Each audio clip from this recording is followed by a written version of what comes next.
Hello everyone, welcome to my channel. Keep it simple but significant. I am your host Sasi. Let's start today's discussion. Video का PDF चाहिए तो आपको comment section में link मिल जाएगा, आप Telegram group join कर सकते हैं. Which type of climate is best suited for tea plantation? कौन सा क्लाइमेट बेस्ट सूटेड है टी प्लांटेशन के लिए? तो ये है hot and humid. Answer is hey.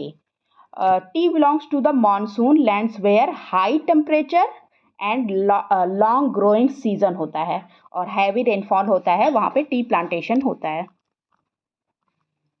Who among the following is the leading producer of milk in the world? Leading producer of milk कौन सा है? तो ये हमारा प्यारा भारत है. Answer is A.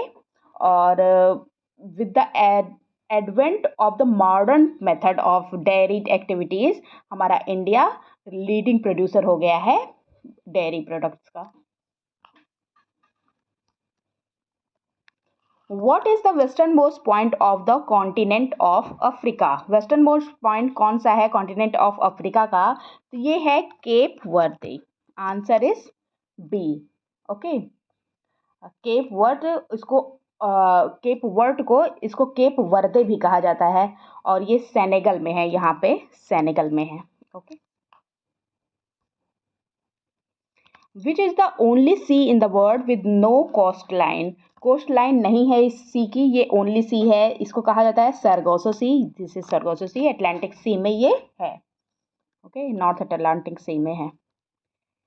In which of the following situation lunar eclipse occurs? कौन सी सिचुएशन होती है जिसमें लूनार एक्लिप्स आता है? तो ये है जब अर्थ सन और मून के बीच में होता है. देखिए ये सन मून अर्थ बीच में, तब वो लूनार एक्लिप्स आता है. ऐसे याद कर सकते हैं. मेस पे चंद्र ग्रहण होता है. Okay.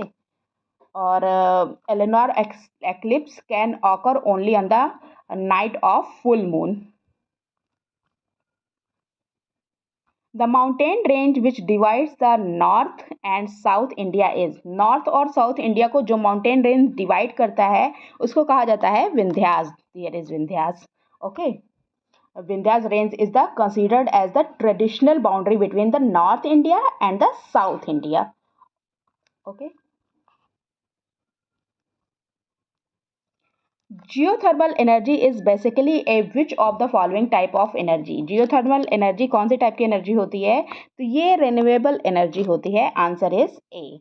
Geothermal energy is a type of renewable energy which is the heat energy generated and stored in the earth. Arrange the following tributaries of Yamuna river from west to east. West to east मतलब ऐसे जाना है आपको. तो सबसे पहले आपका कौन सा पड़ेगा? सबसे पहले आपका चंबल ही पड़ेगा. ये देखिए ये रहा चंबल. सबसे पहले आपका चंबल पड़ेगा. फिर उसके बाद सिंध पड़ेगा. सिंध भी यहाँ पे है. फिर उसके बाद बेतवा पड़ेगा. बेतवा ये रहा. फिर केन पड़ेगा. एक लाइन से है 1 2 3 4. Answer is A. Arrange the following states and union territories of India as per the descending order of the total mangroves cover. Descending order में लगाना है total mangroves cover का. तो सबसे ज़्यादा तो देखिए वेस्ट बंगाल में है. नंबर 1 पे वेस्ट बंगाल ही रहेगा. फिर उसके बाद गुजरात में है 3. फिर अंडमान निकोबार में. फिर आंध्र प्रदेश में 1 3 2 4. Answer is B. और आपको पता है वेस्ट बंगाल में 42.45% है. इंडिया में जो मैंग्रोव्स हैं 42.45% वेस्ट बंगाल में ही है. Okay. Through which of the following states Chambal river does not flow? कौन सी स्टेट है जहां से चंबल रिवर फ्लो नहीं होती है? तो ये है स्टेट गुजरात. बाकी उत्तर प्रदेश, मध्य प्रदेश और राजस्थान से चंबल रिवर फ्लो होती है. Okay. Next to Hindi, which of the following is the language spoken by the largest number of people in the Indian subcontinent? Hindi के बाद कौन सी लैंग्वेज है जो लार्जेस्ट नंबर ऑफ पीपल्स के द्वारा बोली जाती है इंडियन सब कॉन्टिनेंट में? तो देखिए हिंदी जो है वो भारत में 41.03% लोग हिंदी बोलते हैं और इसके बाद नंबर आता है बंगाली का जो कि 8.10% लोग बोलते हैं। 8.10% बंगाली बोलते हैं और ये हिंदी है। Which one of the following states in India has the largest area under the forest cover? कौन सा स्टेट है जिसका फॉरेस्ट कवर सबसे ज़्यादा है? तो ये है Madhya Pradesh. Answer is C. Largest area है कितना? लगभग 77,414 स्क्वायर किलोमीटर का एरिया है ये। Which of the following sources has the largest share in power generation in India? Largest share कौन सा है पावर जनरेशन इन इंडिया में? तो ये है thermal power. Answer is B. जो भारत में बिजली पैदा होती है, जो पावर जनरेशन होता है उसमें 68.2% थर्मल पावर का कंट्रीब्यूशन होता है। Okay. What is the average number of people living per square kilometer called? Average number of people living per square kilometer को कहा जाता है density of the population. Answer is A. Strait of Hormuz connects what? Strait of Hormuz connect क्या करता है? ये रहा आपका Strait of Hormuz और ये कनेक्ट करता है Sea of Oman को पर्सियन गल्फ से।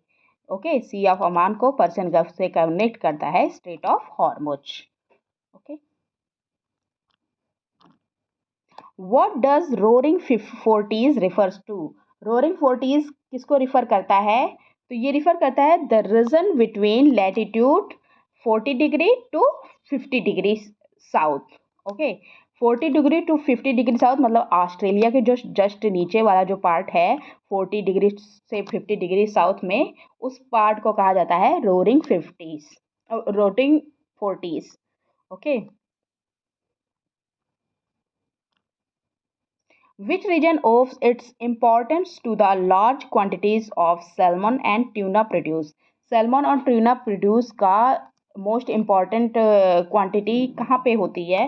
तो ये है the north east Pacific. North east Pacific में सबसे ज़्यादा क्वांटिटी में होता है सैल्मन और tuna. Which one of the following is an unpredictable natural disaster? Unpredictable natural disaster कौन सा है इनमें से? तो ये है earthquake। अनप्रिडिक्टेबल है और ये एक नेचुरल डिजास्टर है। टुंड्रास आर व्हाट? टुंड्रास क्या होते हैं? तो ये कोल्ड डेजर्ट्स होते हैं। Answer is C. Okay, tundras is a biome where the tea growth is hindered by low temperature and short growing seasons.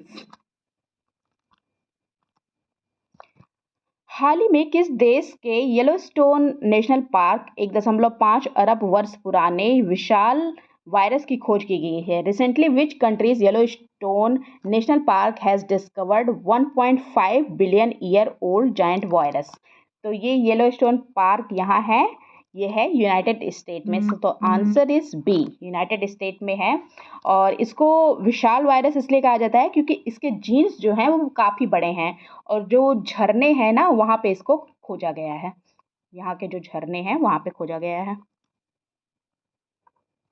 That's all for today. If you like my video, please do like, comment, share and subscribe. Thank you.